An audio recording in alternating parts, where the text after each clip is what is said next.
Okay, everybody, this is Sheets, and I'm going to be going over the first of several NASCAR slates for this weekend.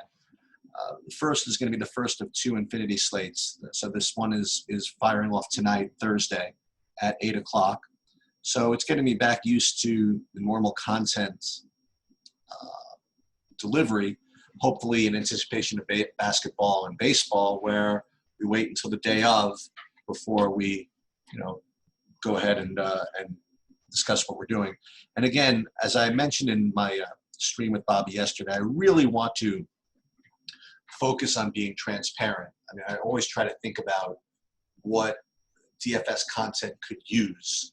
You know what I mean? Like, do I want to just go over the slate like everybody else does? Do I want to do something completely off the wall that nobody does just for the sake of doing that? Or do I want to just do some kind of derivative that I would want to see as a user? And quite honestly, for me, when I was first learning, I wanted to see actually what the experts were doing and how they played, to see how they struggle over their ownerships and seeing exactly what they're putting in. I got so frustrated when I would see people, content providers say, oh, I like this guy, I like this guy, I like this guy. And then the next day they would say, I got totally other guys or something like that. And yeah, things can change and such, but I think it's I don't know, an interesting exercise, an interesting approach to actually see what the expert is doing. So I'm going to try to do that myself with almost every slate that I review. Now, again, I could make some tweaks near the end, but again, just to kind of see exactly how I play. It goes back to when I did my poker streams, right? I want people to see my whole cards. I want them to see me do it as I'm doing it. Not, while there was some benefit to reviewing it after the fact, to actually see it live in action, I thought was very useful. So today is going to be the Infinity Series event. I'm going to go over my approach. There, to me, were several, and I'm finding this with NASCAR, is there's a real hierarchy between the guys and the cars that can run and the guys and cars that can't, especially in the Xfinity series. So it's to be too fancy and to fade some of these really, really strong drivers and strong plays is just kind of asking for trouble. Like last week, this Allmendinger was basically a lock, and he was one of the top two cars, and he was 31st. So regardless of what his ownership was, you just really just couldn't fade it. And to try to root against those types of cars and those types of drivers in series like this is kind of asking for trouble. With respect to dominators and such for this week, this is the first of the events for this week, and since there are less laps, it's not going to be as much of a stress point for me to make sure I get so many dominators or either one or two. But it still is important to at least get somebody that's going to be near the front. So that's where my overall approach from a construction standpoint kind of played out. So I'm going to go over the guys that I'm highest owned, and what you're going to see is very familiar theme. I mean, it's just going to be good cars, good drivers, and if I can get good place positions, that's great. And then to fill out the lineups, I'm going to take guys that are just really near the back that I think have upside from there. So the guys that are just the best cars literally week after week are going to be Briscoe and Cindric, and Briscoe and Cindric are usually the best cars. And so I'm going to get a decent amount of them. They're the guy that also is going to be in really good shape this week is Noah Gragson. He always seems to have really, really good speed, and he's got the pole. So if you want a dominator, he seems awfully safe as a guy to lead laps and, just to kind of hang around and finish in the top five. So I definitely have a lot of him. The one guy I pivoted to a little bit was Chastain. So again, I think that Gragson is going to be really, really highly owned because of basically everything I just said. So I did want to at least find some exposure to dominators that maybe if they get around him can take away that, those dominator points that everybody's projecting to go to Gragson. So Chastain's a guy I'm getting a decent amount of, maybe by 25%. Burton, I'm getting a little bit of. Brandon Jones, I'm getting a little bit of. So those are the guys that I'm kind of looking at. And quite honestly, Briscoe only in the 7, he can get to the lead, I think, pretty quickly. So it's not 100% necessary to have Gragson in every lineup just because he's a fast car and he's going to have the pull. Cindric also from the 12 hole, he can get there pretty, not say easily, but he can get there. And Algier is a really, really good driver and a really good car, and he can get there. So it's not 100% necessary to take like a Gragson that much, especially if he's going to be that highly owned. So that's kind of the way I approached it. Now, just so you know, again, what I played, let's put this up. Let's put up contests upcoming, and we're going to put sport upcoming. That's MMA. We're going to get to that a little bit later, and we're going to get to NASCAR. So what I did was I put one lineup in this 180, 10K to first, and then I did 20 lineups in the $8.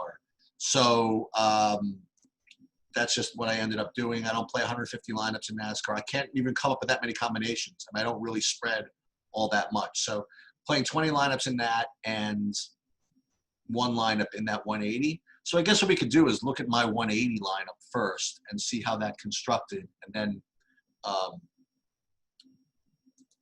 so this is one I have in 2 lineups, which means I have one on the 180 and one of my $8. Is in this particular one, I did not use Cindric or Briscoe, again, just for ownership reasons, and I didn't want to use all 3 of them. I went a little more balanced here, so I used Briscoe in this one, and I didn't use Cindric in this one. So what I did was I played Briscoe as my kind of top guy and Algier. Those were like my 2 big, real strong guys. Some place differential, but really just they both have just really, really good winning upside. This guy that I'm really into pretty much all over the place is Snyder. It's not Matt Snyder, it's Miat Snyder, I think is the way it's pronounced. He's a very good car, good driver, and he's in the 28. I think he's going to be pretty chalky, but in any case, I really like him. Alfredo from the 11 is, again, just very solid, very good driver, good car. Maybe, I don't know how much winning upside he has, but I certainly think the top 5 is within his realm. Howard, I like him. He might be a little less owned than some of the others. Again, there's not a lot of content out for this, so I'm hoping that maybe ownership doesn't get too jammed up.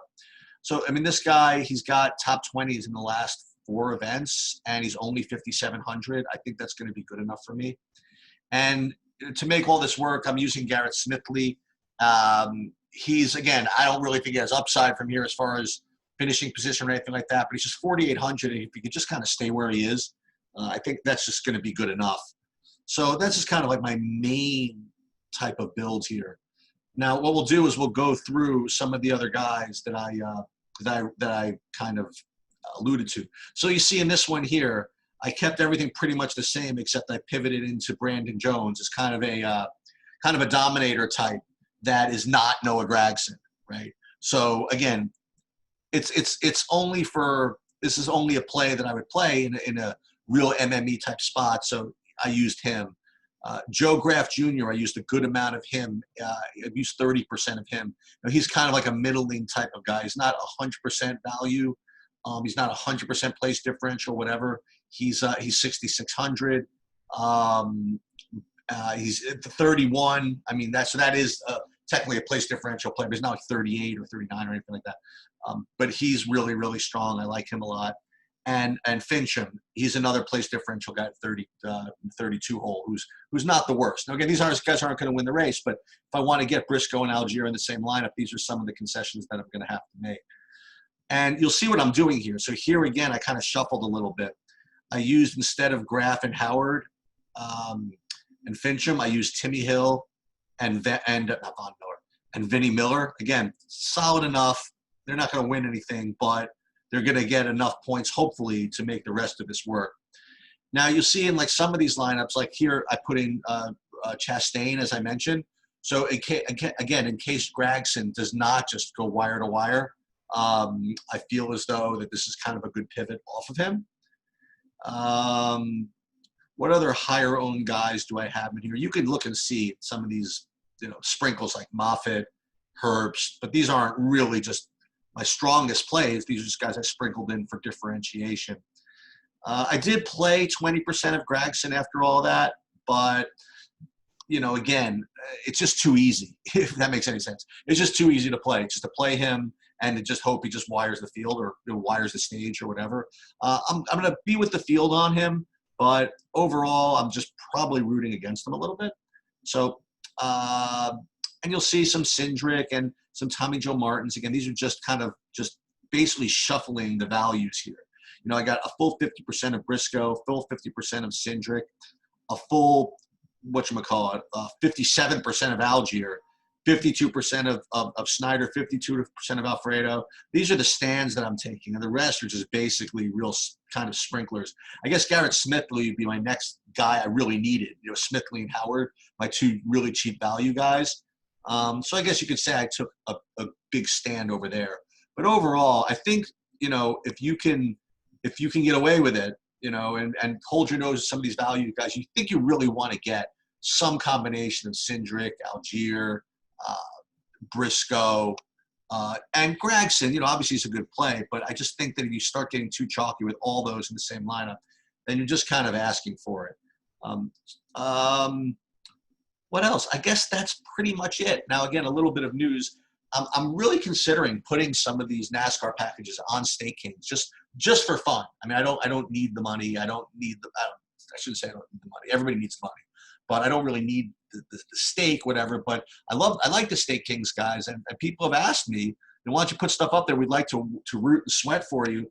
Sure. I mean, why not? If I throw, if I put a $300 package in, by putting in $300 worth of stuff, I sell 20%, 60.